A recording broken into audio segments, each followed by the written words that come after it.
Hi, I'm Mia Jones, and I'm so excited to introduce Rhea Vohra. From my first day at St. Mary's, Rhea has stuck out to me as an amazingly funny, kind, smart, and beautiful person.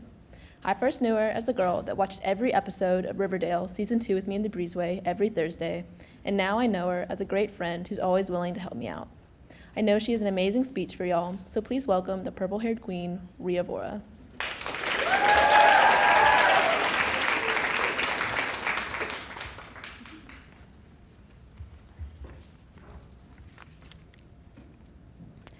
About a year ago, I got into a minor car accident which left a dent and a few scratchy paint scuffs on the left side of my car. Let me reiterate, after less than a month of acquiring my license, I had already gotten into my first car accident. A few weeks prior to this incident, I fit the persona of a typical 16-year-old teenager, a new, excited driver that I imagined disgruntled adults on the road were often irritated by.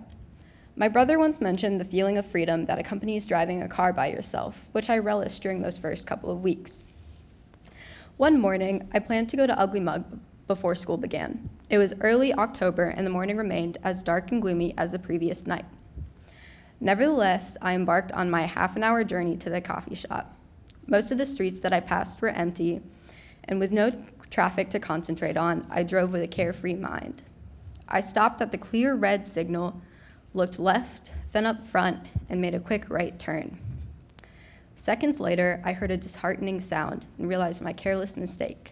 I looked to the left again, and for a quick moment, white steel blocked the entire window, leaving a minor crack. I gripped the steering wheel with all the strength I could summon, as if grabbing it tightly enough would somehow reverse my actions.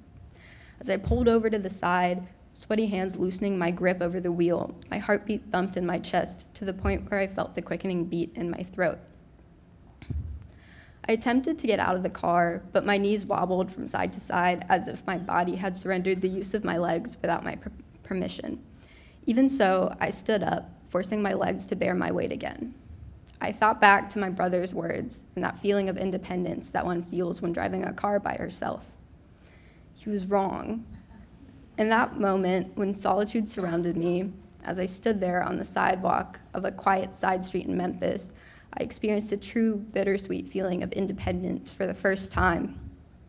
With no one to comfort me, I was forced to stare at the dent on my car, hold myself accountable for my careless actions. I felt so embarrassed that I decided not to tell my parents. Instead, I told them that someone hit my car in a parking lot.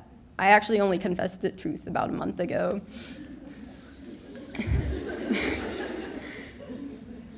It was in that moment that I realized the direct and immediate consequences of my actions and how they affect the people around me.